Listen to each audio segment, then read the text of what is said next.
Okay. Yeah. Okay. My turn, right? Yeah. So welcome everybody, and yeah, it's quite amazing. In 2 years' time, we're gonna discover what Buddhism is all about, and then in particular, um, the training of the mind, so to say, right? So Buddhism is a kind of mind science, we can say, and also throughout the course, I will indicate, because most of you are not even Buddhists, right? And you don't have to become a Buddhist. That's not our purpose in Jamyang. We don't want you to become Buddhists. Yeah, if you want to later on, then you can check it out and see. But the main thing initially in these kind of courses is to get things out of what There's many aspects we're gonna cover. Certain aspects is more challenging, other aspects is more comfortable straight away to look into it. So also that you should have a kind of openness, right, to these kind of points. That okay, the Buddhist presentation is like this, but you can see it in a secular or universal way also like this. So I will indicate that throughout the course, right? That's one aspect. But there will be certain models which is a little bit more challenging for some people.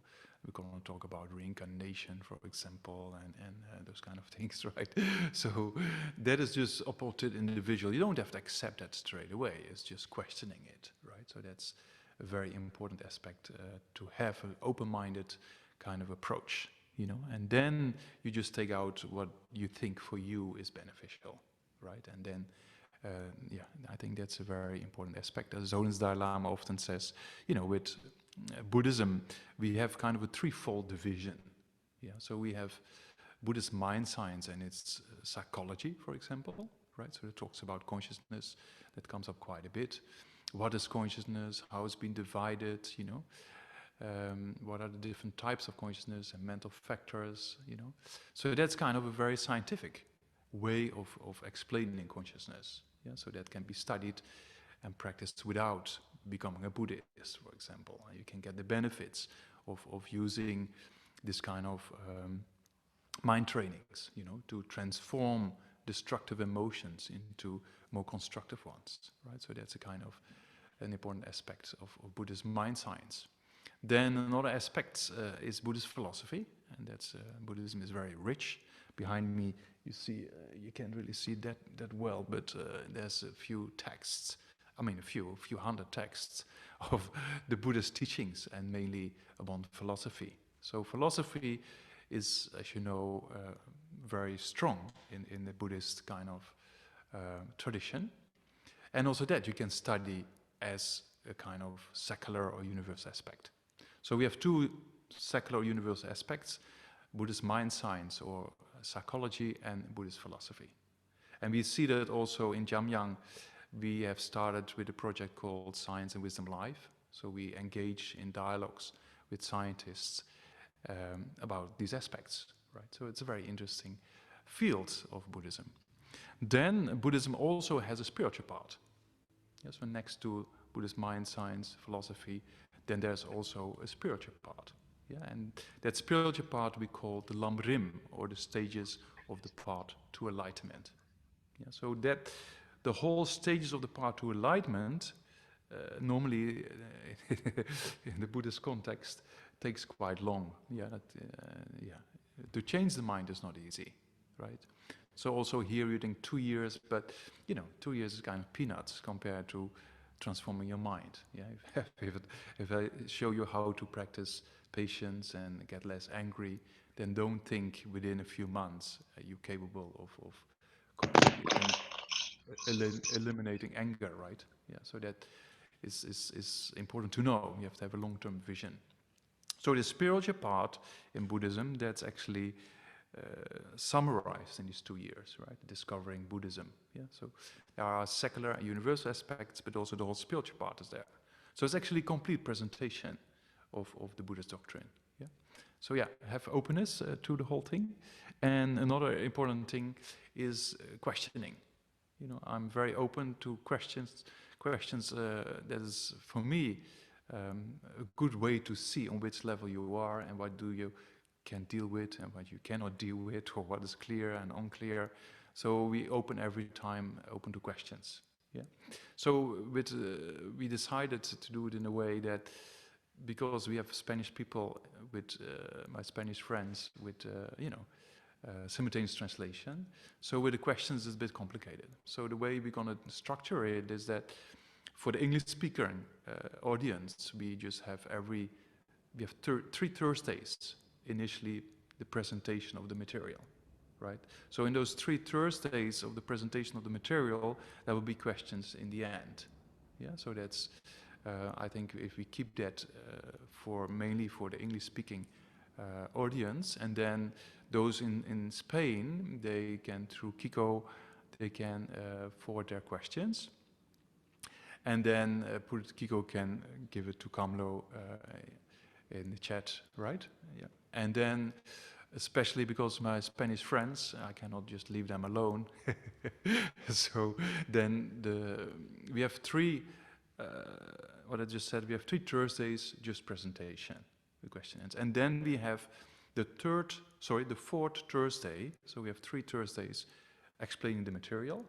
And then we have one, followed by 1 Thursday, where we have teaching assistants, right, who help you to go in a discussion way, to actually digest the material.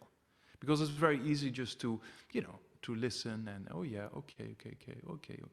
But it's important to think about it and discuss it and see if it's all true or not, and why is it true or why is it not true. So that's very important. So we have the 4th Thursday in every model, so to say, is meant for discussion. Yeah, so we organize that here from Jamyang, and in Spain also they have a person kindly who gives a kind of review with discussion. And then I will come to the Spanish people, otherwise I miss my Spanish friends a little bit. And then then I'll be live with the Spanish people on that 4th Thursday, right? So the English speaking audience is then with teaching assistants, and then I spend about whatever time is needed for direct question and answer sessions with the Spanish on the 4th Thursday. Yeah, it's a bit clear, the structure of the course. Yeah, and yeah, as you know, online you can find all the suggested reading, and there will be discussion, questions, and later on assessments for those who like to go for certificate, so that it's a very streamlined process, so to say, thanks to the high tech we have these days, right? Yeah. Also, I myself, I'm using this kind of equipment. When I was in the monastery for 2 decades, then that was not really a part of it. It was just books, just old school. We started actually. I started my Buddhist education in the monastery in 1997. And at that time, books were just coming in. It was still some texts, the Tibetan traditional printing on these leaflets. So I still have a few of those texts I used in the beginning. It's kind of not, the books were just coming. Anyway, so it's kind of traditional. Now, we use when we have, when you can use it in a particular way. So that means online you can find the suggested reading, so try to read whatever is possible. Don't feel pressured or pushed to go to, I'm a very relaxed personality, and I learned that from being around great masters, and that's very important, to have a very relaxed approach, be open-minded, and then things sink in, and then you can contemplate things, and then you get something out of it, right? So that's, I think, very important to have that openness, and So then a few things you will see for those who are quite new, like I come here, and first of all, I'm dressed slightly different than you are, so that's a sign of being an ordained monk, right? So, and then I come in, and then I make 3 prostrations. That's for me a kind of respect to my own teachers and to the Buddha, not kind of just, a statue or something, but for me a statue or my own teachers, they actually manifest or symbolize particular qualities of the mind, like love and kindness, compassion, wisdom, right? So we Buddhists, we make prostrations, or we have offerings sometimes, that is for a particular purpose, right? That is for a purpose of achieving those qualities ourselves. It's not just a realistic aspect, right? It's just mere with a correct motivation. Is for the purpose of, look, this is the Buddha. What does that represent? That represents love and kindness, compassion, and wisdom, and good qualities of the mind, elimination of all destructive emotions. So I would like to acquire that. You know, that's actually the real Buddhist practitioner's approach when we make a prostration or when we make an, you know, make some offerings. So it's good to know, because sometimes, and you see some people prostrating and some don't, but don't feel pushed or pressured to do any of those kind of things, right? You just come here for the knowledge, and that's perfectly fine. Yeah. So that, that's not a part of the course, so to say. Okay, so then before we always start with an activity, in Buddhism we say that everything depends on the mind, you know. Every verbal or physical activity we engage in is rooted in a kind of motivation or intention. It's true, right? When we say something to a person, or we act physically, or when we think about doing something or not, it depends on the motivation or intention. So that's very important within Buddhist practice in general, and also in the secular aspects. So that's why in the beginning of a new project or beginning of a new course, you know, then we try to set the correct motivation. That's very important. So what kind of motivations can we have? So you can think about, you know, a secular or universal aspect is, you know, I'm here for the coming 2 years to change my mind, to become a better human being, and to help others to achieve the same, right? That's a very secular and universal kind of motivation. Yeah, so try to enhance positive states of mind and try to transform the negative states of mind, right? So that's what it is. You know, the whole transformation is about that. So that can be one motivation, of course. That's a motivation, a more secular or universal aspect. Then there can also be a motivation for a more spiritual direction, or a Buddhist kind of path. And we're going to talk about that more, that how do you to generate the kind of understanding of our problems in life, physical and mental problems, and see the cause of those problems, right? So if you understand the problems and you understand the cause of the problems, you might ask the question, is it possible to solve these problems, right? And then if that is answered yes, then you want to know how to do that. Yeah, that's kind of, we come to that later, what the Buddha said, the Four Noble Truths, right? You have a problem, you know the nature of the problem, the cause of the problem, and you know it's possible to solve it. Then what is the methodology? How do I do it? Yeah, it's a very systematic way of dealing with an issue. So if you understand that well, then you can also imagine, oh, okay, I want to, you know, I want to get rid of all these kind of disturbances of mind, physical and mental suffering. And how do I do that? By following a particular path, and then I achieve nirvana or liberation from all these problems. So that can also be motivation, right? As a more Buddhist motivation.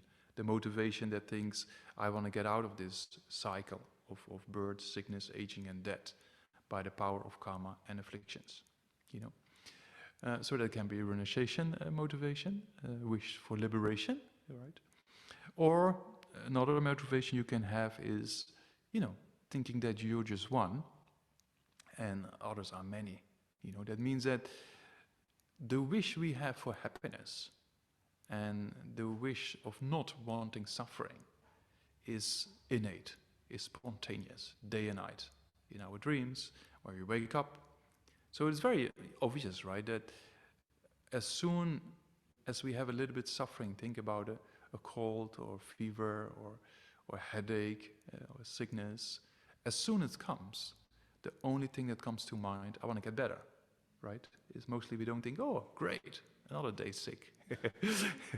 We always want to get better. That's the first thing that comes to mind. We don't like suffering. Then we wake up with a happy dream. Oh, nice, great. And then we have to do something else, and then it disturbs this happiness, and then we don't like that. Because we want to keep happiness, right? So that means we don't have to contemplate that. We don't have to reason that. It's spontaneous within us. And we see that with animals, we see that with all creatures. They strive for happiness and don't like suffering, you know. So if you have that kind of motivation, think, okay, you know, according to the second motivation we talked about, that you understand the suffering of samsara, you want to get out of samsara, achieve nirvana or liberation, then you can think, you know, others are exactly the same as I am. So I have to, how wonderful it will be, you can think, to transform myself and help others to do the same, right? So then you can have a kind of a motivation based on love and kindness and compassion, yeah, and to want to become a Buddha for the benefit of all sentient beings. So that's not a motivation you can have. Yeah, so we can have different motivations. A secular one, thinking to transform your mind, to become a better human being, to help self and others in that way, or a motivation to get liberated from samsara, or a motivation to become a Buddha for the benefit of all sentient beings, right? So you can choose, yeah? What kind of motivation you like to generate before we start. So you can just think about it, that you're here for a particular purpose, and as well for the purpose of changing your mind, or liberated yourself, or want to become Buddha for all sentient beings. Yeah, just take a moment to think about it and to generate motivation according to your intention, right? Yeah.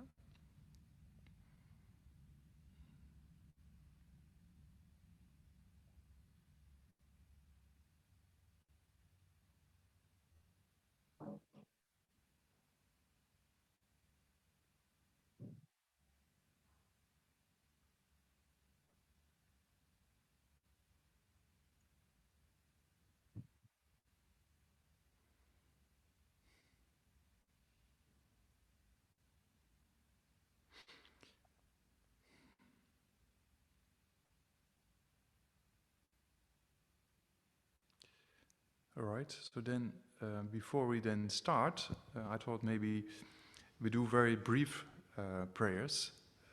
Brief for two reasons. Most of you are not familiar with doing prayers, so it's easier to make it short, keep it short. And also time-wise, we keep it a bit short because I only have 1.5 hours for the whole course, until 8, right, on our time? Mm-hmm. Yeah. Yeah, so that's a few reasons for that. So why do we do prayers? That's also important to know, right? Prayers by itself is a kind of what we call a guided meditation. Yeah, if you recite the prayers and you contemplate the meaning of the prayer, that's very important. Yeah, otherwise you just, I make the same mistake sometimes, just doing a prayer and then just recite. But then I don't really think about it. So it's important to think about the meaning, right? That's why we do a prayer, and that's where a prayer is there. And we make prayers all the time. You know, you wish for money, or you wish for a nice holiday, or you wish for a nice meal, or it's also a prayer, right? It's kind of a wish to accomplish or a wish to have something, you know. So a prayer is very similar, but the prayer is a little bit more structured. Yeah, just a mere wish is something, but a prayer is more structured in the sense you make it more formal, right?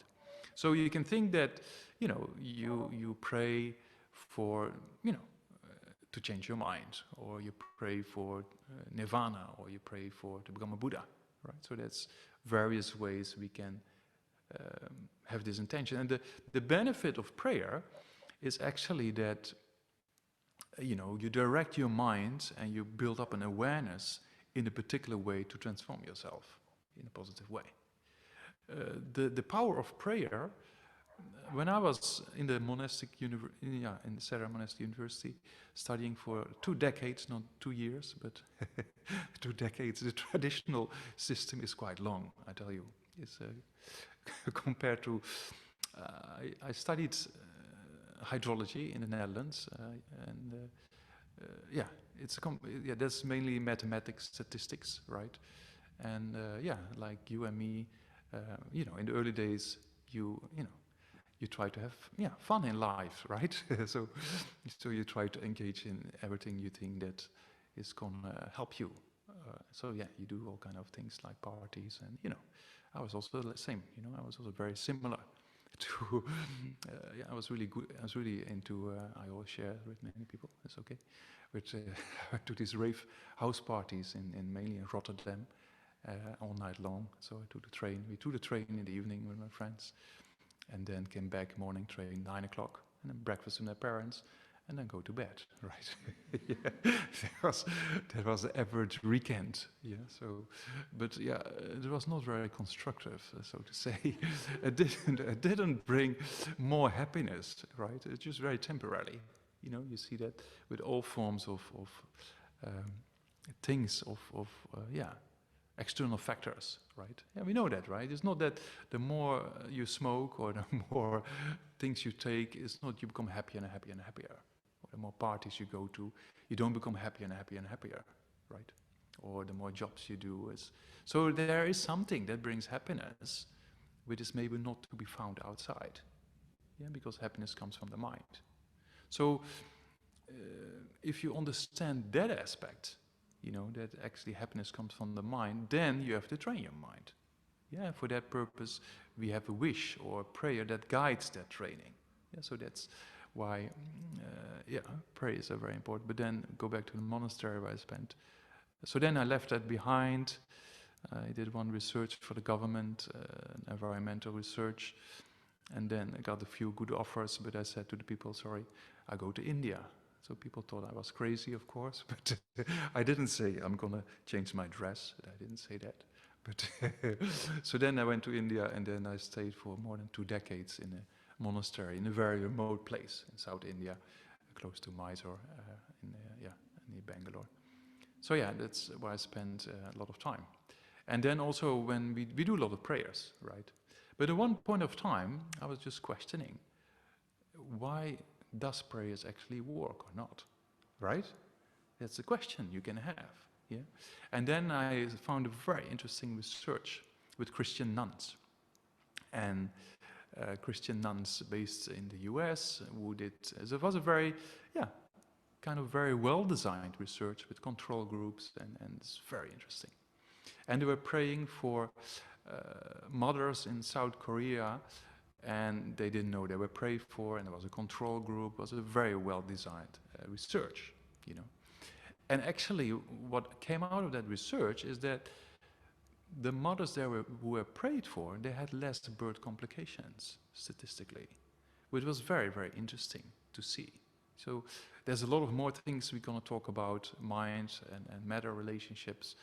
We're going to talk about it more, but yeah, just because we talk about prayer, there is scientific evidence proving there is a benefit of doing prayer, right? So, but for us, when we think about prayer or, you know, moving the mind in a particular direction or wish, can you imagine if you just wish to be a good human being and you think that every day, then the mind shifts in that direction, right?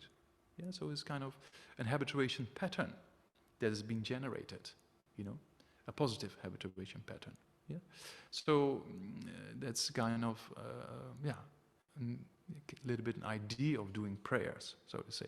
So we do very short ones, and you have here on a piece of paper we printed out for you, and those online they can find it, or we can screen share it. Yeah, and we have for the Spanish speaking people also in Spanish. So what we do there here, and those who are online, they can also look, right? They can download it from, yeah. Allez, this is, allez, look at that. Spanish and English together, that's amazing. Yeah, and Tibetan, yeah, good, great. Yeah. That's very well, that's quick done, because I just sent it to Kamlo yesterday, I think. I didn't do it, the Spanish did it. Oh, thank you so much. I can't take Spanish credit. friends. Yeah, they just traveled back from Italy just 2 days ago, I think, isn't it? Yeah.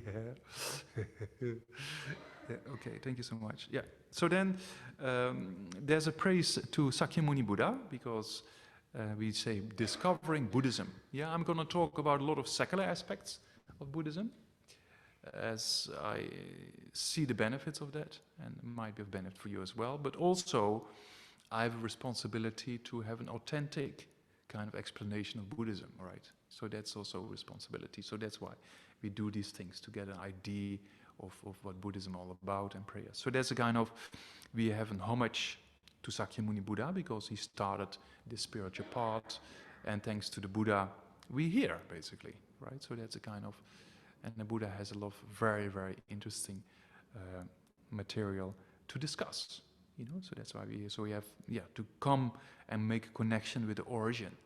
I'm a very traditional personality, not general personality, but in the context of Buddhism, right? I see the benefits of an authentic origin of Buddhism, of ancient India, and then that has been examined, and we have many various traditions within Buddhism, right?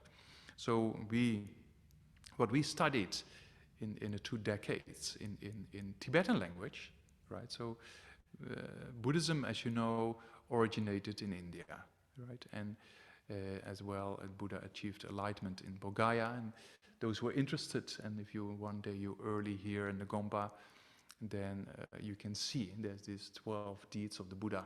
And there's little descriptions by actually describing the life of the Buddha, right? So the Buddha was born as a prince, very wealthy family, very kind of big kind of land, and you know all the things you can wish for, so to say. But he found out that actually didn't bring the real happiness, right? Then he went out of the palace one day, and then he saw people being sick, he saw people dying, and he saw all kind of types of suffering. And then he started thinking, oh, that's maybe also going to happen to me, right? And that's often, right? People who enter spiritual paths, they often go to certain aspects in life. You know, we see the pandemic, for example. People are challenged because we always grasp to permanent things. Oh, everything's perfectly okay, organized, everything is fine. But then we're shaken up by something like a pandemic, and then people realize, oh, it's not that organized, and things can change any moment, right? And then people start thinking, because they cut off a little bit of distraction, and they're capable of thinking about things, and maybe a few of you had a similar kind of idea, and then you think, oh, what's the meaning of life, by the way? So when I was this university student, I had all these questions, right? What's the meaning of life? And is there past and future lifetimes? What is consciousness? Why are some people suffering more than others? What's the reason behind this all? Yeah, I don't know.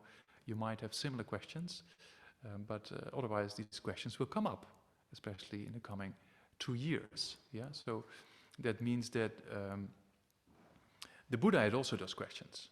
And then the Buddha did this research, and then research of the mind, right? Of course, he had many teachings received before, and then he engages in serious contemplation, and then eventually, after a long period of time, he achieved understanding why we're suffering, and not only why we're suffering, but also how to eliminate suffering.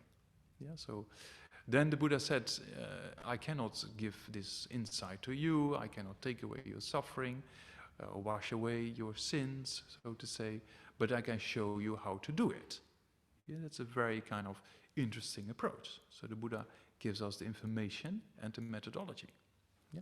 So that origin comes from Buddha Shakyamuni, and then after Buddha Shakyamuni passing into Parinirvana, then we have various Buddhist traditions, as we're going to talk about, right? So we have the Buddhist tradition in ancient India, and the Theravada traditions, as we have now represented in Thailand and Sri Lanka, for example, and we have the different other traditions in Korea, China, and there's various traditions, and Zen, various traditions of Buddhist philosophy and practice. So what the discovering Buddhism, of course, is based upon what we called the Nalanda tradition. So in ancient India, a few hundred years after the Buddha's passing, there were these incredible big monastic universities in the north of India, in the Bihar, presently Bihar. So there you talk about Nalanda monastery, Nalanda, Vikramakshila, Takshila, so there were kind of great universities. If you see the scriptures of those universities, it's hardcore mind science and philosophy. It's very, very interesting. So that actually, luckily, thanks to the Tibetans, who came to India to actually translate all these scriptures into the Tibetan language. And after that, Buddhism basically declined and degenerated in India, and luckily was being preserved in the Tibetan language in Tibet. So when we say Tibetan Buddhism, it's not something made by the Tibetans, right? It comes from ancient India, and it comes from these kind of incredible masters of Nalanda. So that's His Holiness Dalai Lama always puts a lot of emphasis about origin. Yeah, so I said I'm a traditional person because I see that system and that kind of tradition seems to work. Right? I've seen great masters, a few of my own teachers, who show the aspect of having transformed their mind completely. And we're going to talk about a few of those aspects. How can we see that they have completely transformed their minds? In complete control over difficulties in life with projects, in complete control over the dying process. It's very, very inspiring to see, and very compassionate. You feel that you're close to them, and there's incredible energy. I don't know if you ever met His Holiness Dalai Lama in person, but if you're close to a person like that, there's for sure there is something very, very special. There's not just an ordinary human being, right? So that comes from training and transforming the mind. Yeah, so those kind of examples we can still see. So that's this Nalanda tradition where this all come from. Yeah, so we go back in the prayer to pay respect to the founder, right, the Buddha Shakyamuni, and then we can think also about these masters of the lineage, and then the masters of the, Indian lineages, and then Tibetan lineages, but also the masters of other Buddhist traditions, so to say. Yeah, and if you want to do it in a more secular way, you can think that as well.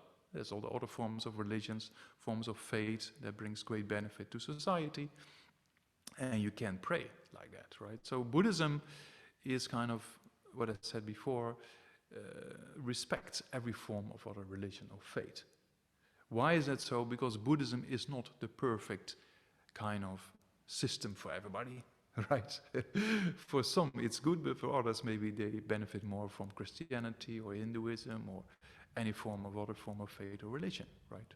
So His Holiness Dalai Lama always says, I have respect for any form of religion or faith because it can help a certain amount of people, right? So that's very important.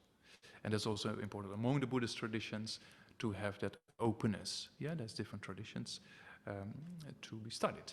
The only thing you should know that if you just start with Buddhism, oh, interesting, yeah, interesting.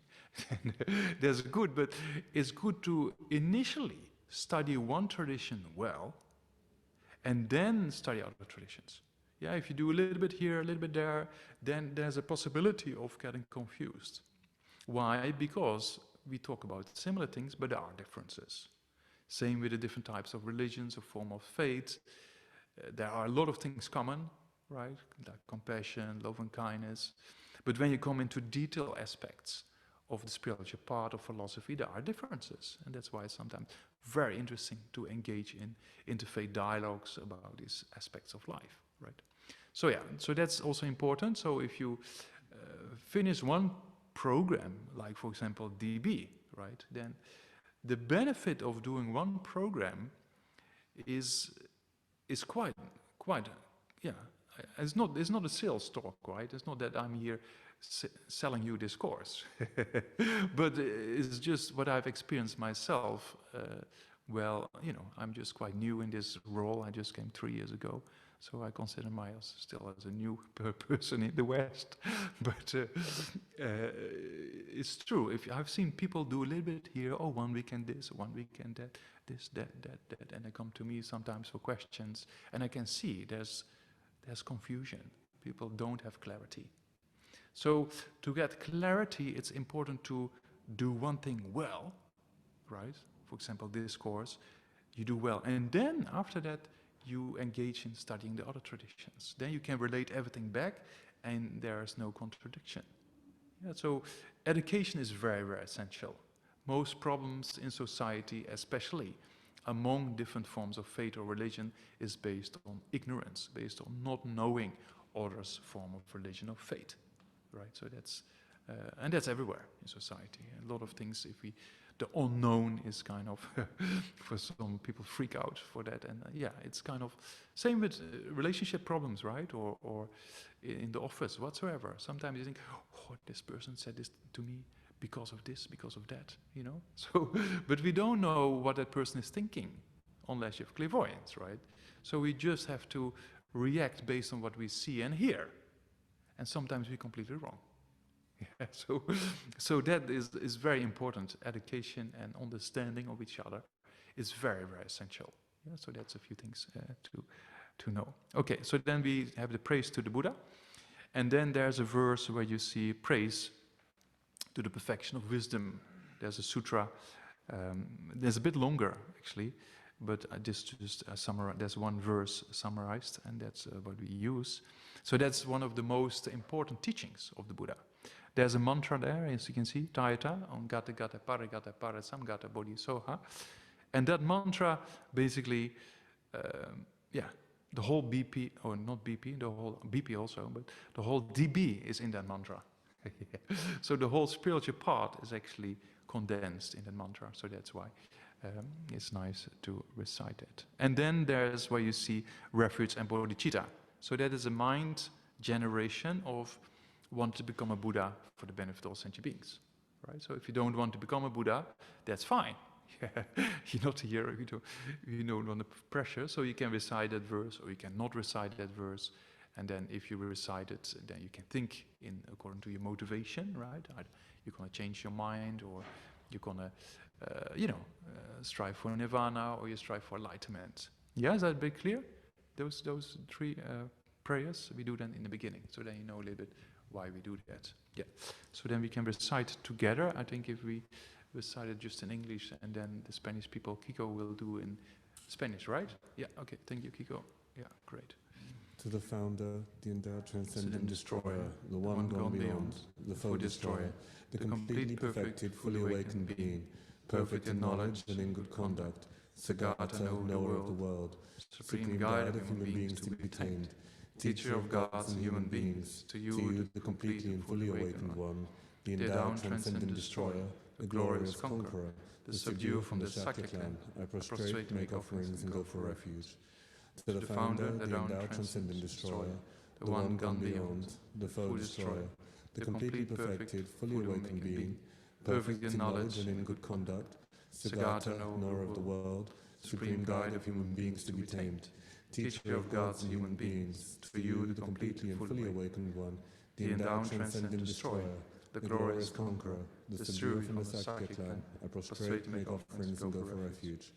To the founder, the endowed transcendent destroyer, the one gone beyond, the foe destroyer, the completely perfected, fully awakened being, perfect in knowledge and in good conduct, Sagata, knower of the world, supreme guide of human beings to be tamed, teacher of gods and human beings, to you, the completely and fully awakened one, the endowed transcendent destroyer, the glorious conqueror, the subduer from the Shakya clan, I prostrate, make offerings, and go for refuge.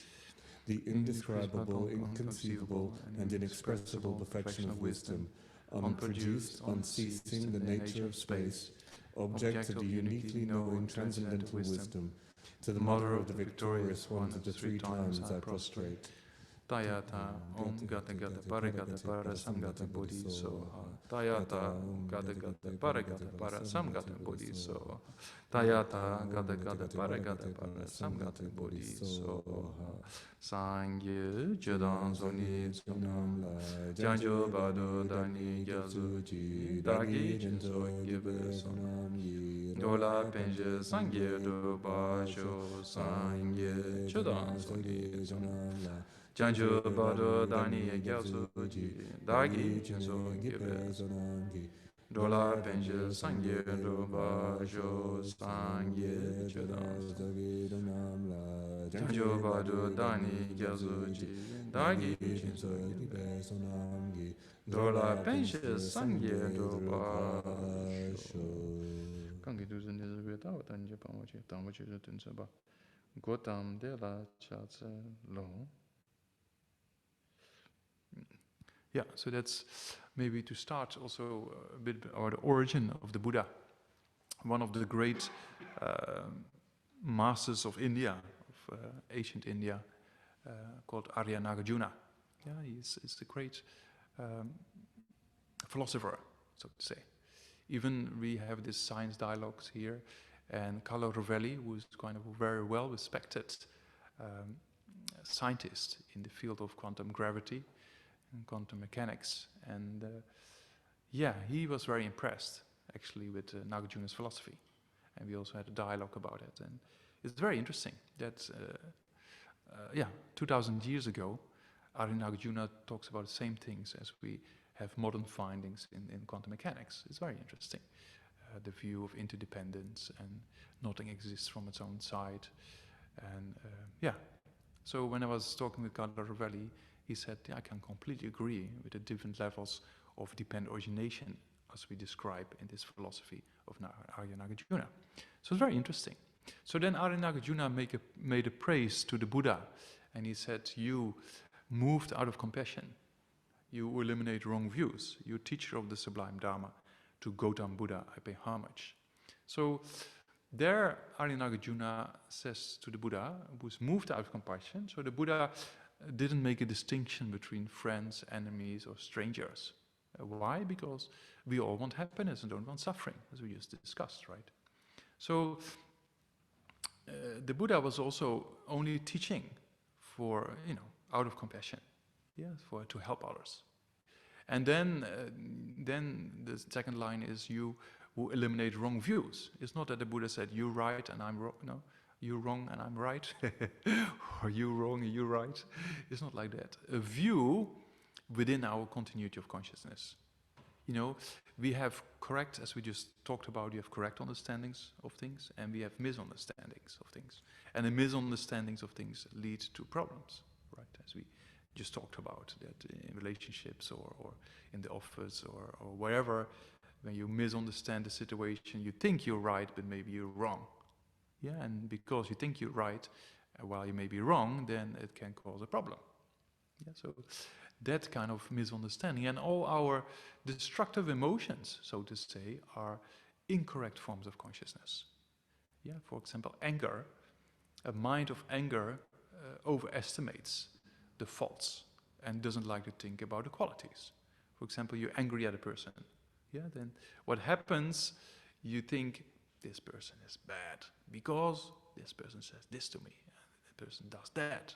I'm not like this, or that this person said this to me, So you can see that we fabricate an idea of the person, or what we call a mental image, which is a conceptual form of consciousness. We come to that later. So we think about a person in a particular way. So you have an argument with a person and then you walk away, right? But that doesn't mean you walk away from the thought. The thought is with you because the consciousness is with you, right? So you walk away with the thought of the person and then you go back to your room and then you start to actually fire up this kind of situation. And you think about different aspects. And then you think, oh, because of this, a person's probably said this because of that, And so you actually fabricate a mental image based on your kind of reasoning at that time, right? And you don't like to see the faults. You don't like to see the qualities. You only see the faults. So you only think about the faults of the person. Oh, and also these did this, and she did that, or he did that, right? So you only focus on the faults. And even when your best friend comes around and pats you on the shoulder, said, it's fine, this person also did this well and that well. You say, no, not true, right? That's the mind of irritation and anger. So that means that when we walk away of a situation or an individual we irritated with, then we walk away with a mental image of that person or situation. And then we start to fabricate that, And then the problem is, we believe that is reality. So we believe that person is really bad because we just mentally fabricated this image, So that's kind of a consciousness misunderstanding reality, right? And that's also true with excessive desire, when you, for example, with the Spanish people, I always joke about paella because, I had it once. I had only once, actually, in my life. Yeah. But, so you think about your favorite meal. You order online, right? And then you have all these expectations, and now you can see the scooters going everywhere. Especially during the lockdown, it's kind of very heavy traffic with scooters and delivering all the different meals, right? So then you have this expectation. You look online, you think, oh wow, I'm gonna order this. Look at it. Oh wow, that looks amazing. And then it probably tastes like this and probably tastes like that, and order a little bit more to make sure I don't get hungry in the evening, right? So you order this thing and they think, wow, yeah. Right? So you build up this mental image, which is not actually the pizza or the pasta, right? It's a mental image. And then you think, oh, this is amazing. And then you get it, and then, oh, it's not hot. And then the taste is not according to your expectations. And that's what we call, there's no satisfaction, right? So with excessive desire or attachment, we overestimate the qualities and don't think about the faults. You see that? Because we only think, oh, if I have this, or a new car, or a new mobile phone, or laptop, or holiday, or whatsoever, we have these amazing expectations because of this strong desire or attachment, or shopping, you know. And then it's not there. And then it's kind of very uncomfortable, you see? So that means the problem is not to enjoy life, but the problem is how do we react to those enjoyments, right? You can just enjoy life, have your favorite cup of whatever you have somewhere outside in the park or a nice terrace. There's nothing wrong with that. But the problem is if you have too many expectations and excessive desire builds up and that's not met, then you don't have any satisfaction, right? So that means this kind of mind of desire is also not in accordance with reality. Because you build up this mental image after you see the image, and then you create, oh, this, that. And then you think that mental image is the pizza, but it's not, right? Same with anger, you think this is the person, while it's not. So we create a reality in our mind that is not really out there. You see, so then Nagarjuna said, you eliminate wrong views, because the Buddha helps us to understand that these states of mind are not in accordance with reality. If you believe them, there's a problem. That means all states of mind that are not in accordance with reality is a cause for a problem, right? So, and that's not only a Buddhist thing. Even in psychology, we find many similar kind of conclusions in this field of these destructive emotions, so to say, right? That they also come to conclusions that, you know, in a mind in the rage of anger, yeah, that 80 to 90% is mentally fabricated, is not reality. Yeah, so that's many scientists in the field of cognitive science and psychology come to the similar conclusions, right?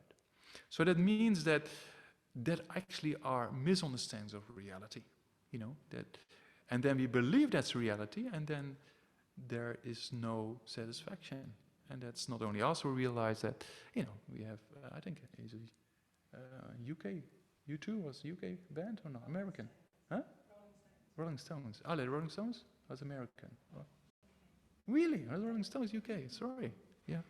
Okay, I was in out of kind of music a little bit, but yeah, so the Rolling Stones have this song, I Can Get No Satisfaction. And U2, I haven't found what I'm looking for. Yeah, and there was a Dutch group, I don't know, people from Netherlands here or not? No? Okay. Yeah, they maybe skip it, but but it's a very interesting lyric. At that time, you know, I was just into all kinds of things that prevent me from understanding the lyric. But there it says, there's one song, Is Dit Alles? It means, is this everything? You know, it's very interesting that we have so many expectations of things, and then that expectation is not met, and there is no satisfaction, right? So that means, or I said before, there's nothing wrong with enjoying things in life, but if you have too many expectations based on very strong desire, and that overestimates the qualities, when those qualities are not met, because they're not reality, so you never meet them, so then there's no satisfaction. And you see that a few of my friends, I don't know if you've done the same thing, I'm not sure, but if you finish uni, you walk a little bit and then get some money and go for a world trip or something like that. Some people do that, right? So then I had a few of my friends who did it as well. I went straight to India, but changed my dress. But yeah, there's a lot of people who will go, for world trips. So what happens is exciting, traveling, great. So they go somewhere, and they get bored, and go somewhere else. Get bored, and go somewhere else. Right? That's the way where people do a world trip. But then, after a year going around the planet like that, they realize, well, I mean, most people don't realize it, but some people, they realize that, because your mind you take everywhere, right? So the external conditions don't have the power by themselves to give happiness. All the objects of our sensory perception, right, all the objects of the senses, they don't have the power to bring a very sustainable form of happiness that satisfies everybody. Because whatever object of the senses there is, the more you engage in it, it's not that you become happier and happier and happier. The more pizza you eat, it's not you become happier and happier. The more holidays you engage in, it's not you become happier and happier.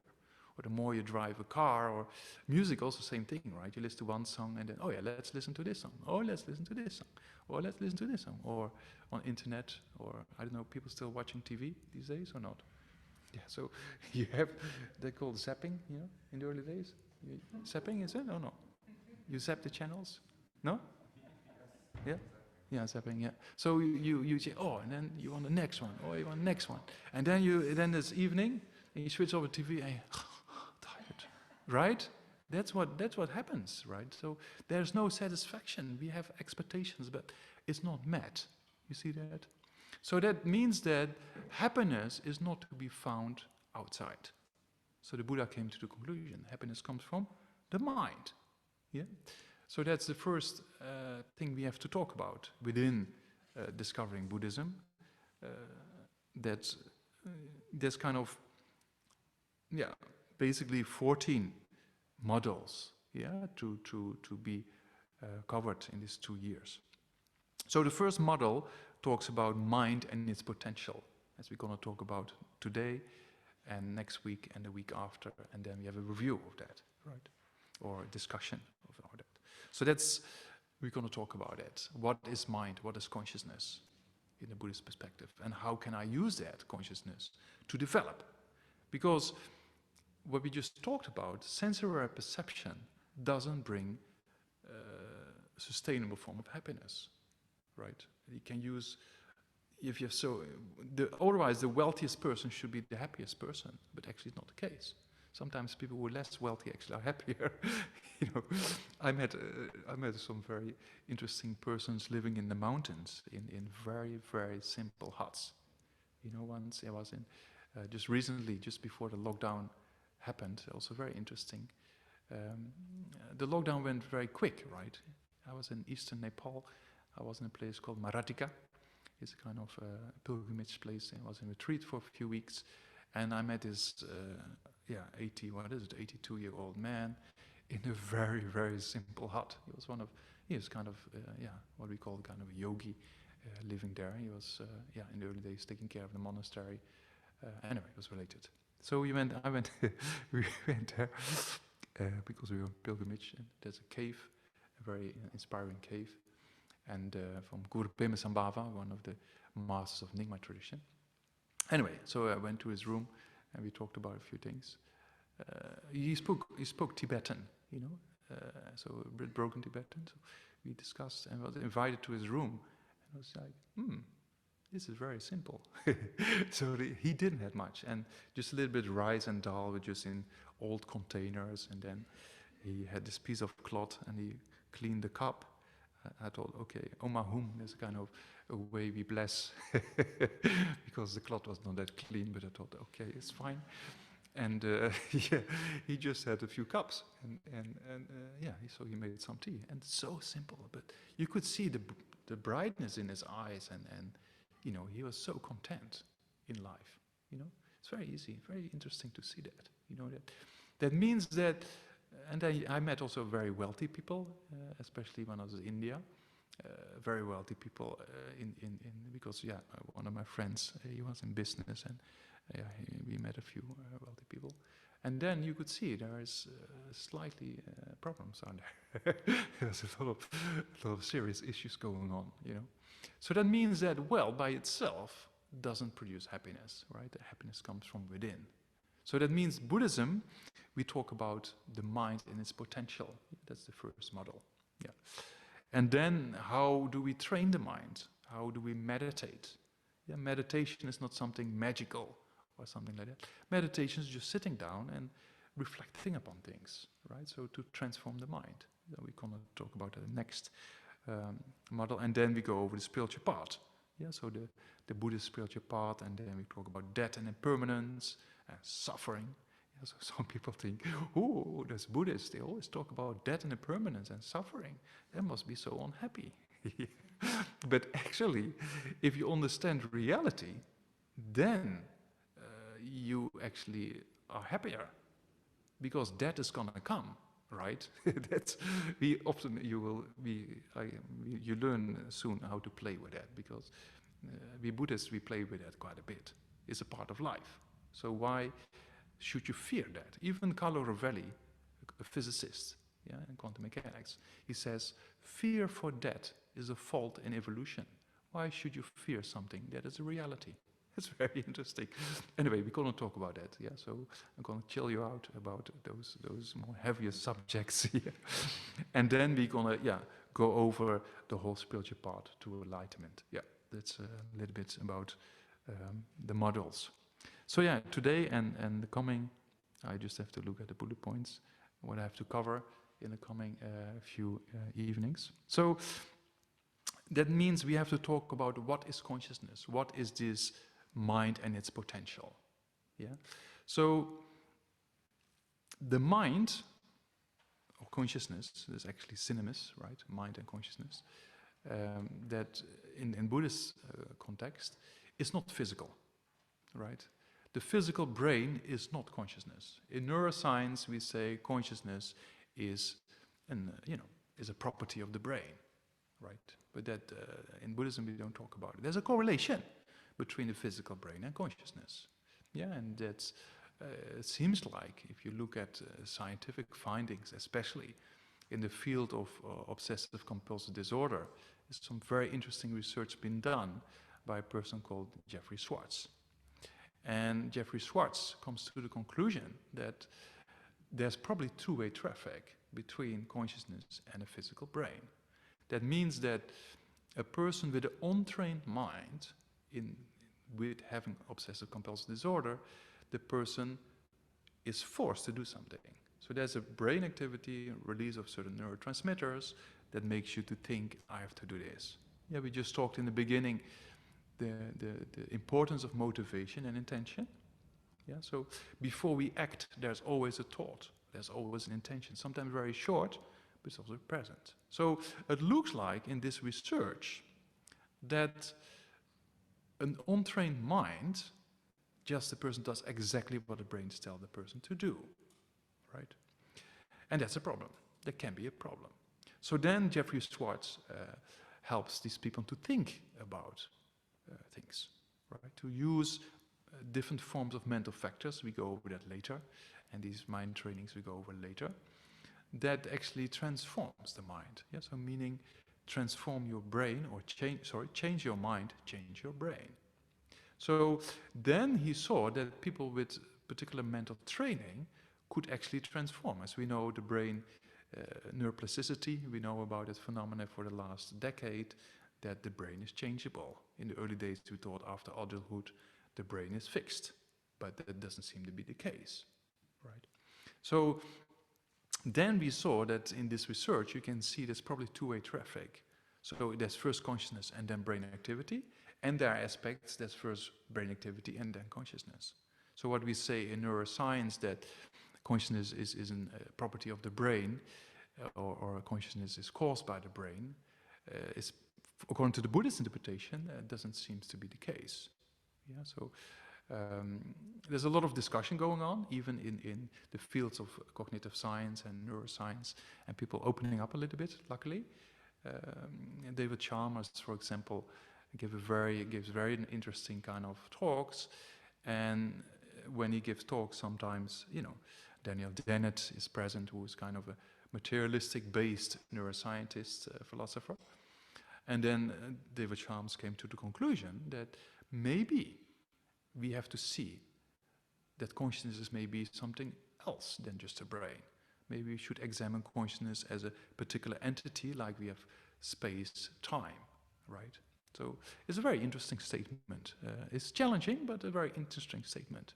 So in Buddhism we say consciousness is not the physical brain, although there's a correlation between the two, right? So in Buddhist, that's also from the Buddhist point of view, we say that consciousness, the transformation of consciousness is beyond imagination. That the physical aspect of our body is limited. Yeah, every 4 years Olympic, right? Every 4 years, no? So then people, oh, you have this Guinness Book of Records, right? And then people just break a world record with a few split seconds. That's nothing else. Because the body is very limited, and especially sensory perception is very limited. But consciousness is beyond imagination. So there is very interesting research being done by Richard Davison, for example, that he was examining Olympic meditators. So that means that meditators, people who have like 15 till 50,000 hours of meditation done in their life, that seem to change the brain to an extent that it produces gamma waves never measured before in a human brain. So that's very interesting. That means that there are possibilities of mind training that produces, activity of the brain that was never measured before. So that means to train your mind you can train the mind to an incredible vast extent. Yeah. So in the Buddhist context, we're going to talk about this more, right? We have quite some time to talk about it. So that the Buddhists, we say consciousness is something separate from the brain, because the brain is matter, is physical, and consciousness is not matter. Or another term you can use in quantum mechanics and also in fields of neuroscience, certain people accept that non-locality. Yeah, we talk about non-local consciousness. Recently, I had a dialogue with Pim van Lommen. He's a Dutch-based cardiologist, a very well-respected cardiologist worldwide, and also in the field of near-death experience. He examined the near-death experience, which is a very, very interesting aspect of reality. So he said that as a cardiologist, he never learned these things in medical school, but he saw it happening in the hospitals, that people who have cardiac arrest, right, the heartbeat stops, so the person needs CPR to get back to life, and there's always a few minutes. Yeah, you have to start CPR within a few minutes, otherwise you lose the person. So, but what happens in a cardiac arrest, the oxygen flow to the brain stop, and the brain, it becomes actually brain dead. There's no measurable activity in the brain after a few seconds, between 10 and 20 seconds, the oxygen flow to the brain stops, and the person is called clinically dead. But there is perception in many cases. Yeah, so his research is very scientific. I studied a little bit science myself and statistics, because he did a progressive study, designed it very well, and he published it in the Lancet in 2001. It's quite controversial at that time, but got a lot of good reviews. So what he says is that there is a consciousness which is not local, because there is perception, there is an experience of a person when that is not possible according to medical science, the present medical science. So he says, maybe we have to change it. And that's very controversial, as you know. So, but it's very interesting. And he talks about non-local consciousness. Yeah, so if you're interested in this field, then we're going to have a whole day on that, on the 28th of May, is it? Yeah. And that's very interesting, because we talk about consciousness that is related with the physical brain, but there are also types of consciousness that are not related to the physical brain. And there's much more to say. We come to that later. Yeah, so Pim van Lommen, he also, so we discussed quite a few of those points, what actually people experience. Is very moving. is very positive. So people who have experienced death and come back to life, they lose the fear of death because it's not all that frightening. Yeah. And some people, he said, that one of the first time they got a person back to life, they were so happy they got a person back to life, and the person who came back to life, he was very disappointed. Yeah, because, but why is it so? Because consciousness becomes more subtle at the time of death. And then there's more bliss and more happiness being experienced, and we'll come to that later. So that means that consciousness is not the physical brain. Yeah, that's one aspect to be understood. Then also the consciousness has this incredible potential. We have a potential all the way up to Buddhahood. We have these destructive emotions like anger, attachment, jealousy, pride, right? As we just saw how they disturb our mind and how they're not in accordance with reality. Yeah? So that means if you understand reality well, you can counteract those destructive emotions or not. Yeah? If you train your mind over time, you can counteract because they're not in accordance with reality. So by power of reasoning, you can counteract that. In a similar way, when you wake up in the morning and you had a kind of nasty dream, you know what happens? Oh, it's true. You know, right? Yeah, your mind is still thinking it's a reality what you experienced. So you have to take a glass of water, sit down and say, I'm in my room, everything's fine. So you use reasoning to counteract that kind of misunderstanding of reality. Yeah, so with all these destructive emotions, as we're going to talk in great detail, and we're going to do practices together to see the possibility of transformation. Yeah, so that's the potential of consciousness is beyond limitations, so to say. Yeah. So yeah, yeah. I like this one. Yeah, there is. Last time I was teaching about a very profound subject called emptiness. We're going to talk about it later. And then this iPad has a thing called Siri, and then sometimes popped up now also, but didn't say anything luckily. But one time I was talking about emptiness, and then it said, "I'm not sure about that." I thought, that's nice. That's a nice statement. Yeah, because emptiness is very difficult to be understood, right? Yeah. So, oh, that's interesting. But yeah, probably what I said, I didn't recognize that. Anyway, yeah. So yeah, so we're going to talk about the potential of the mind is beyond limitations. Yeah, so we can transform the mind because the destructive emotions are not in accordance with reality, as we just saw. That's one reason. Another aspect, so one reason is if you like to study in a scholar type, then you say one, you know, and you write down and you say, okay, these destructive emotions are not in accordance with reality. And with correct reasoning, you can eliminate them. That's one solid reason why we can eliminate destructive emotions. Another reason number 2, is that the destructive emotions are not an innate part of our mind.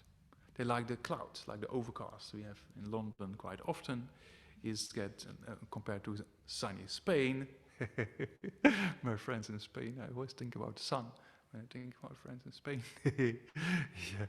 So it's kind of the blue sky.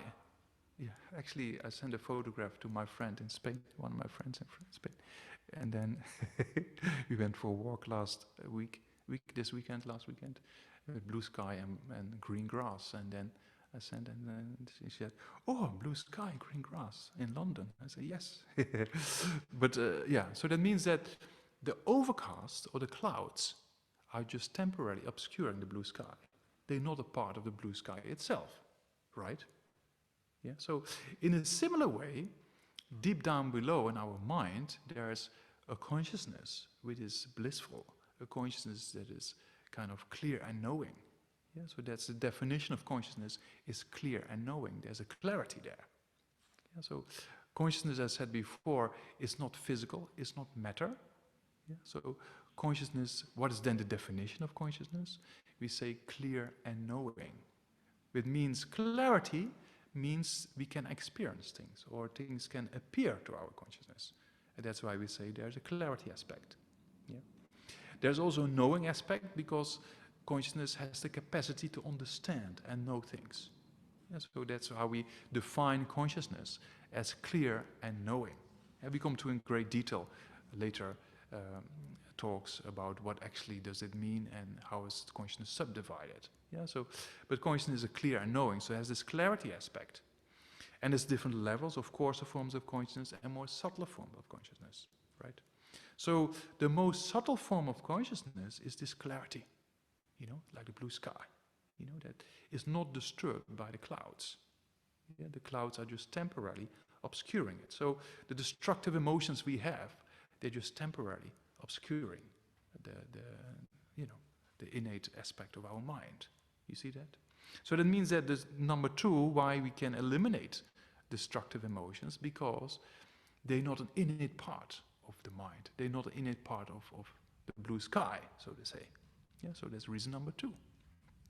So the first reason we saw, because they're not according to reality, and by reasoning we can counteract them. The second one is they're not an innate part of our mind. Right. Another reason we can use is that destructive emotions or negative thoughts are not permanent. They're not always present. They come by the power of causes and conditions. They abide for some time and then disintegrate. Right. So that means that the mind in that way is impermanent. Yeah, impermanent means momentary changing. And this momentary changing aspect we can prove because you wake up with a nice feeling, oh, a nice dream, and then you see this image of this person you don't like, or you get this message, and then that disturbs your mind completely, right? Yeah. So that means that, but this disturbance is temporary, because maybe you solve the problem and then you become a happy human being again. So that means that these destructive emotions are very, very temporary. You see that? And you, over time, it's very interesting, in the early days, before you start with these kind of practices, as we're gonna try out, then we often fall into an emotional hijack. Yeah, that anger takes over and that's it.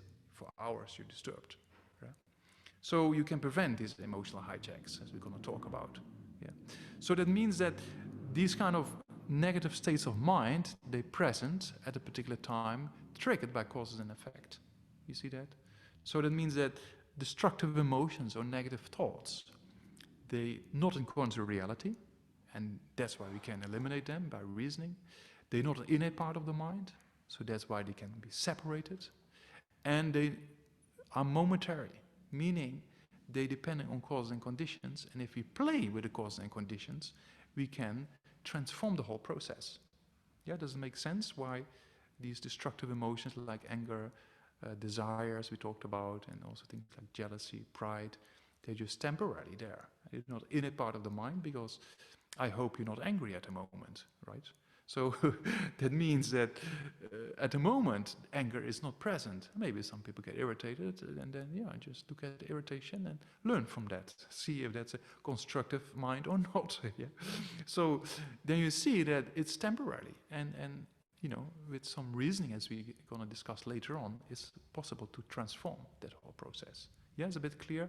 That's a kind of potential of our mind to change. And the whole aspect in neuroscience of neuroplasticity actually proves this, right? People change over time. And we run a lot of courses here, and I see people changing. Luckily in a good way, otherwise I lose my job. Yeah. So but joking aside, it seems to work. We had one person walking in here one day doing EB, wasn't it? And the person walked inside and said, "Oh, busy people walking and doing things, but it feels very peaceful." And then he looked in the garden, people just having fun, and not really having fun, but have a nice meal together. And then he said, I don't know what you're teaching them, but it seems to work. So it's very interesting comment. It's not always the case, some people just walk away maybe. But but generally speaking, you can see that this the possibility of change, right? Or not. Yeah, I mean, this doesn't come from the first lecture, you know. We have to examine, you have to check. This is your homework for the coming week, right? See if these destructive emotions like anger, strong desire, or jealousy, or pride, or modern aspects of society, of anxiety, fear, depression, see if that mind is constructive or not. See if that mind is in accordance with reality or not.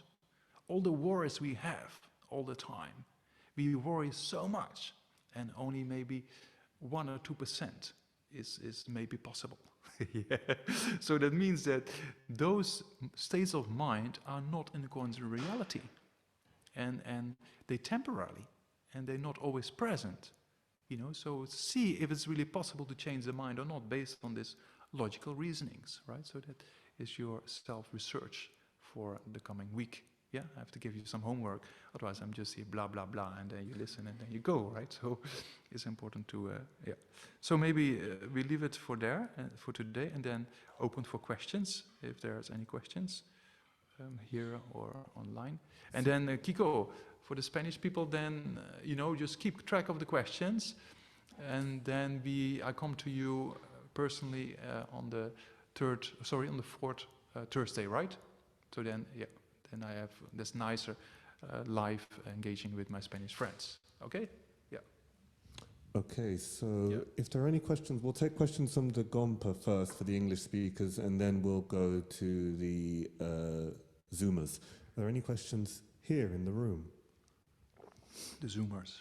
Yeah. The Zoomers. You're not Zoomers here, but people on the side. Yes. 1 second, I'll come over with the mic.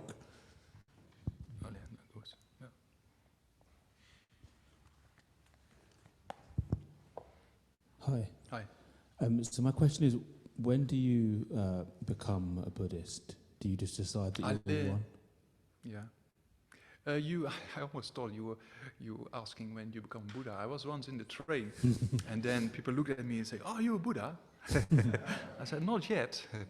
But when do you become a... Yeah, that's very interesting. So when do you become Buddhist? Meaning, first you have to examine, right? Is this kind of for me or not? Right? So you examine the teachings, you examine what we just discussed. Does this make sense, what this person is saying? Yeah, the Buddha was very clear. Don't accept what I'm saying. You have to examine if it's true or not. That self-research is very important. So after you examine that well, and you think, and you put things into practice, of the, especially the DB models, right? You put it into practice. And then if you do a certain state, you think, this is for me, is the path. I understand this suffering of samsara. I want to get out of this, right? Or I see the suffering of others. I want to become Buddha. But that's only based on a good understanding and logic and reasoning, based on your education in the Buddhist path. So then you can decide yourself, this is for me the path. Yeah, and then you take refuge in the Buddha, the Dharma, and the Sangha. We come to that in great detail. There's one model about taking refuge. What does that mean? It's not, to a statue or something like that, as I said before. The main thing is our own potential to be developed in the future, right? So that's our safe direction. Yeah, to transform your mind gives you the safe direction, right? If you promise yourself to not engage in harming others, that's for yourself a safe direction, right? That's kind of a refuge. Yeah, so we're going to talk about that in great detail. So then, if you like to take that direction, then you can take refuge, and you can do it from your own side. It has to come from within. That's the main thing. Or you can do it formally later on, when there's a teacher or you have a connection with. Then there's a kind of formal ritual that can be done. Yeah. So to actually formally take refuge. Yeah. Does it make sense? Or yeah. Okay. Yeah. Yeah. There's a whole model on refuge, so we come to that. Yeah. Yeah. Yeah. Yeah, I'm slightly confused. I've always thought that I'm a mind which is in my head, a body that goes from here to my toes, and a spirit as well. A what? A spirit. A spirit, yeah. And my spirit or soul is kind of in my guts somehow. Yeah. And my spirit was who I really I am, but you haven't mentioned spirit. Yeah. Am I just a body and a mind, or? Yes. We don't talk about body, mind, and spirit, so to say, because when we talk about spirit, we talk about consciousness, yeah. So, or mind. So we only talk about the physical body, and this consciousness with this clear knowing, which is not physical, right? But it has a correlation with this part of the body, so that often people, especially in the West, we do like this. You know, we refer to the mind, or my mind, or I'm thinking. So you see, I do often like this, because there's also, according to subtle states of mind, actually, it abides at a level of the heart. But that we come to later. But consciousness by itself is not local. It is not matter. So it doesn't have a particular location as such. Yeah, so that's the kind of thing. It's not easy to get your mind around it. So that takes some time to get used to the idea that there is something that is not physical, what we call consciousness. There's just a matter of habituation to think like that. Yeah, for me being 20 years in these studies, then yeah, it feels more comfortable to think that consciousness is not matter, right? But there's habituation. One of my teachers was an incredible being, but in philosophy and psychology. But when I showed him going into space and on the moon, and he found it very difficult to understand those aspects, because he always lived a very simple life without the education of science. Yeah, so there's just a matter of habituation building up over time. Yeah. But try to question it, right? So there's a lot of scientific research. We come to that later with near-death experience. And if you're interested this weekend on death and rebirth, for example, we come to that quite often. So then you see there is something separate from the physical body, and we Buddhists, we call that consciousness, right? And it's questioned in modern days in neuroscience and cognitive science as well. Yeah, so there's no separation, but something with spirit. We only talk body and mind. Yeah. Okay, one over here. Just a little one. What form of meditation would you suggest to just supplement till next week? Allez, so yeah, you're running ahead of schedule. Yeah. Just try to think about the things we just discussed today, right? Yeah. And then over time we will introduce meditation techniques to make your self-research a little bit more structured, you know? So we're going to talk about placement meditation and analytical meditation. There's also one model, how to meditate, for example, right? Well, I've learnt some on retreat before. Yeah. And I didn't know if there was something that might just... Which tradition, or what did you do? Or? It was, I don't know what it was called. Allez. It was Goenka, which okay, is, sure. but then Metta. Yeah, you can use that, of course, yeah. But then also Anapana and Vinyasa. Yeah. I think it was those Yeah, three. sure. You can use that you did a week or something, or 10 days? The 10 days silent retreat, okay. Yeah, sure. You can use that, right? That helps you to become more aware of things in life, right? It's a very beneficial practice. Yeah, we come to these kind of meditations as well. Yeah. Later. Yeah. But going forward for the next week. Yeah, you can keep doing that. You can keep doing it. Yeah. But if you want to get more out of this course, then try to also contemplate the things we discussed. Oh, yeah. Yeah. So that's the homework, so to say. Yeah.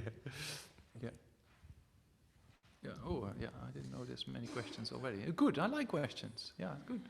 I was just wondering if I understood you correctly when you said within these 2 years discovering Buddhism. Well, if you do weekend shoppings and explore or learn about other traditions, it's maybe not very beneficial. It might create confusion. Did you mean within Buddhism, or did you mean exploring other philosophies or religions? In general, whatever religion you follow, right? If you have a good fundamental understanding of that religion, then studying others is very good, because you can relate it.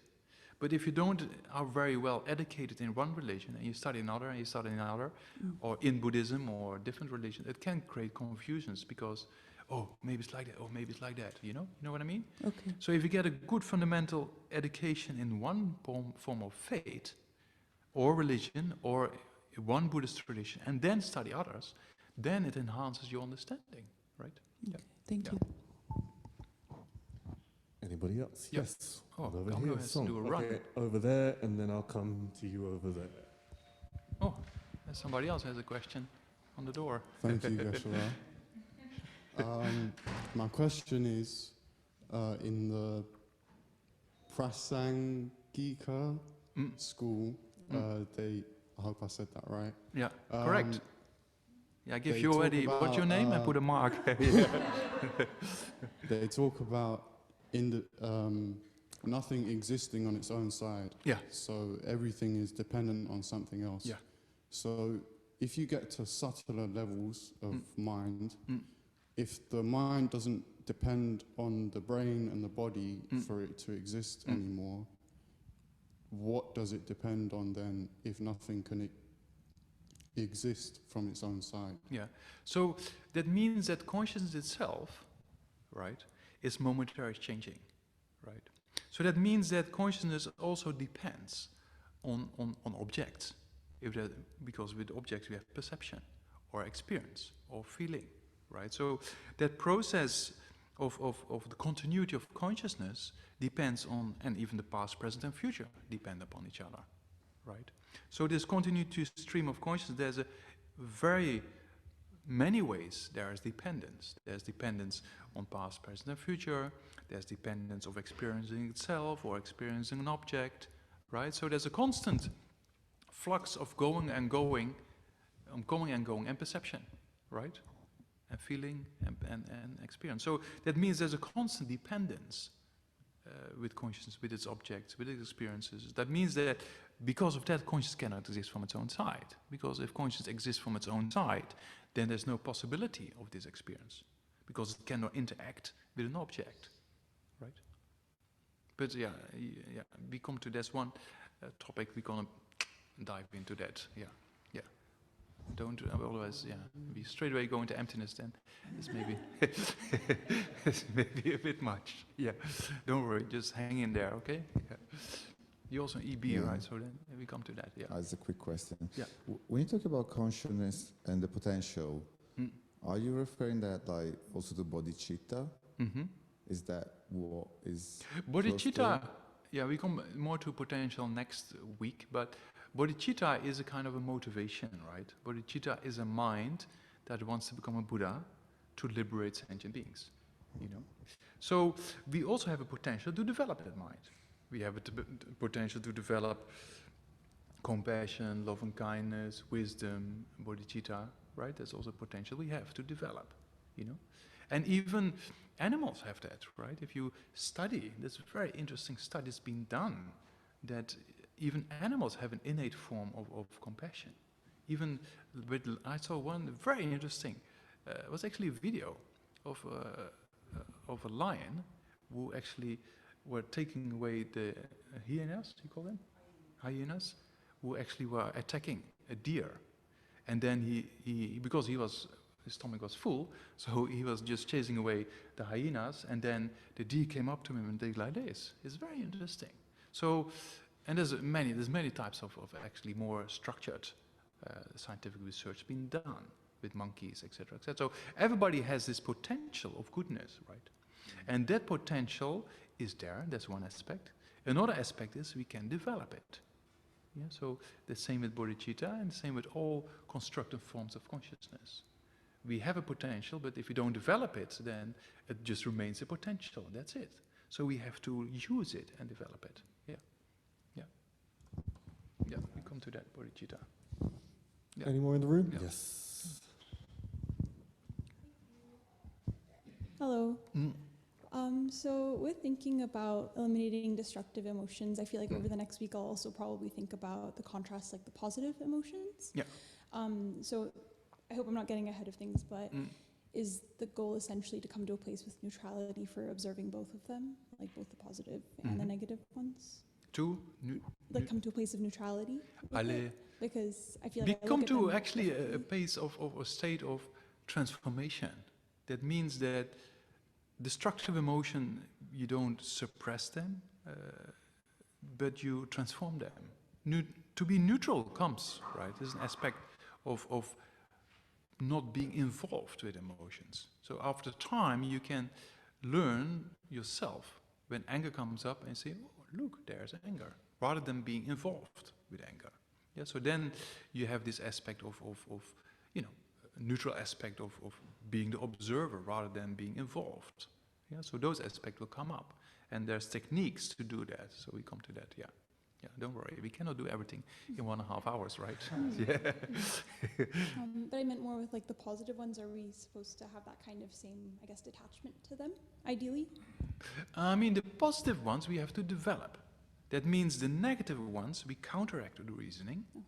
And the positive ones we have within us, but we have to develop them more. And how do we develop them more?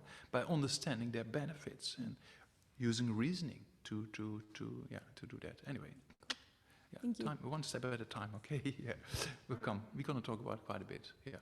And we do practices in relation with that development, yeah. Yeah, okay. So that's why it's only 2 years, but within 2 years you probably get a good understanding of the basic principles of this spiritual part, and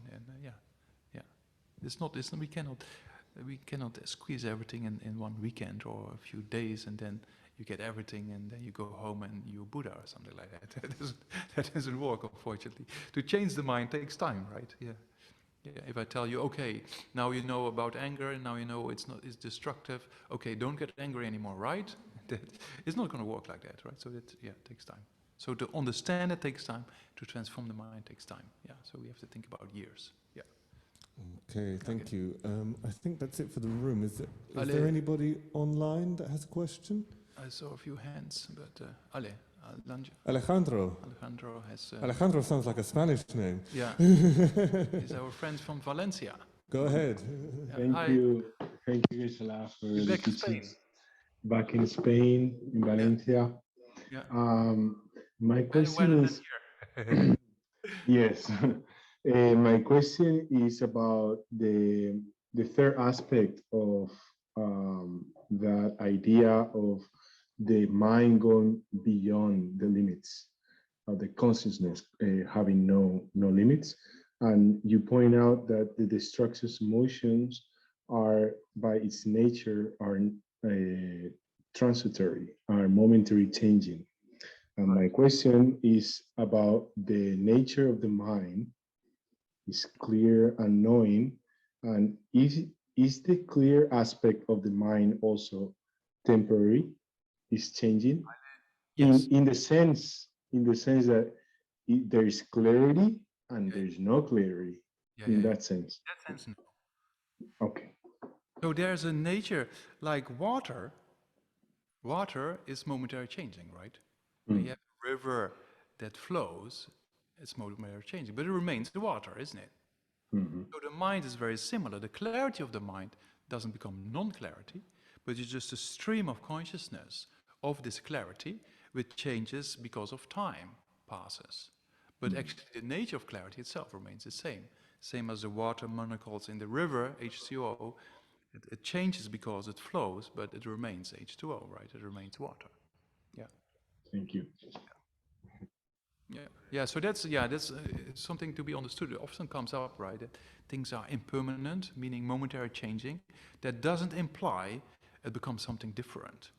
Yeah, it's just our body and our mind are momentary changing, right? But it remains the body and remains the mind. In our body, for example, every day, 50 billion cells are dying and re-established, but it remains the body, right? Yeah. So our mind and continuity of consciousness is similar to the impermanence. Yeah. Thank you, Alejandro. Yeah. Gracias. Next one is Tom. Yeah. Tom. Yeah. Okay. Hi. I just wanted to make a quick point about your story with the lion and the hyenas and the deer. I don't think. Yeah. I don't think that the lion was showing a lot of compassion towards the poor hungry hyenas. It's just something that occurred to me. Yeah. So that means that a lion, in that case, his form of compassion was not a genuine form of compassion because it was mixed with anger towards the hyenas, right? So that means we come to that later. If we develop it was a form of compassion, right? But it was not a genuine form of compassion, because a genuine form of compassion is to all sentient beings without exception. So if this lion just didn't really harm those other creatures and save the deer, then it might be a more genuine form, but maybe he didn't do that. Yeah. So you know what I mean? So the genuine form of compassion is for all sentient beings without exception. And we have the same thing, right? Love we have for others is often mixed with attachment. Yeah, if somebody does something to our beloved ones, then we hate the other, right? So we come to that later quite a bit. Yeah, very good question. To understand that there's different levels of compassion. There's different levels of love and kindness. Some of those, though constructive states of mind, are mixed with destructive emotions like anger or attachment, so to say. Right? So the real genuine form of compassion and love and kindness should be without those kind of destructive emotions. Yeah. Yeah, makes sense? Thank you. Yeah. But the lion still, he had some, you know, little bit of compassion, otherwise he saved the deer, right? And if he didn't harm the other creatures, then yeah, maybe good. Yeah. But the hyenas didn't get their lunch. That's true. Yeah. But they also... but yeah, comically we say, oh, yeah, but they didn't kill the deer, so they didn't get a negative karma of killing the deer. Yeah, anyway. Just, okay, yeah, sure. This one's subject on karma. Yeah. Okay, thank you, Tom. Thank you, Tom. Next one is Pedro. Last one's Pedro, I think. Yeah, last one, okay. Yeah, Pedro. Yeah. We can't hear you. I think you need to unmute yourself, Pedro, then we can hear you. Sorry about that. Yeah. Thank you for the teachings, Geshe. My question is about the order of my study, because before the course I was studying Mahamudra.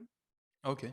And it's right to study learning and Mahamudra together, or must wait more and study Mahamudra after learning?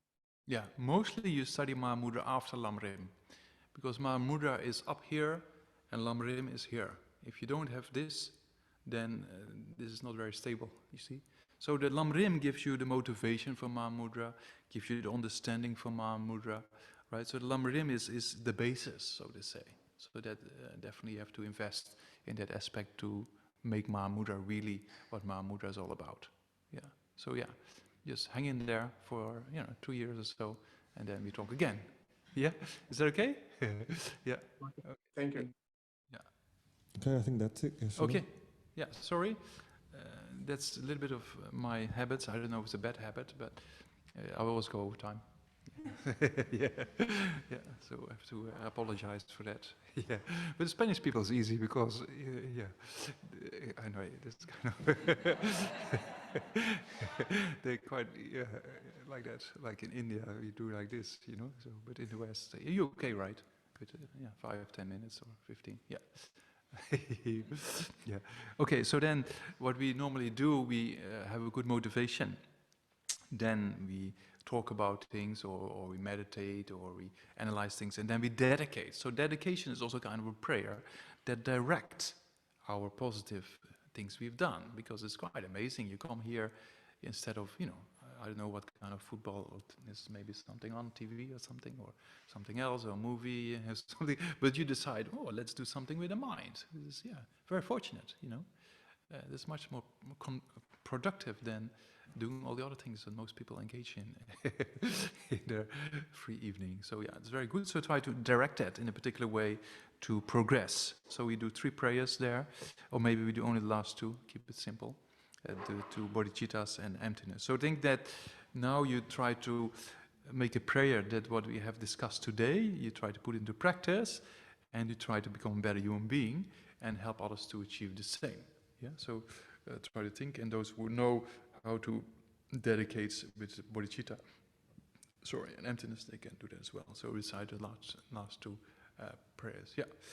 Janju Samjo Rinpoche Magye Panange Gyuchi Gyepa Nyamba Mepa Gone Gonde Belwa sho toni tawa rinpoche magye panan gegyochi geba nyamba mepai gone gonde belwa sho.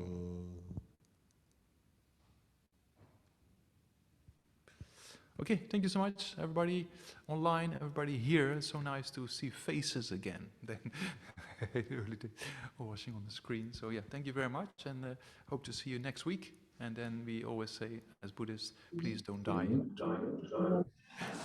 Okay, thank you everybody online also, and see you next week.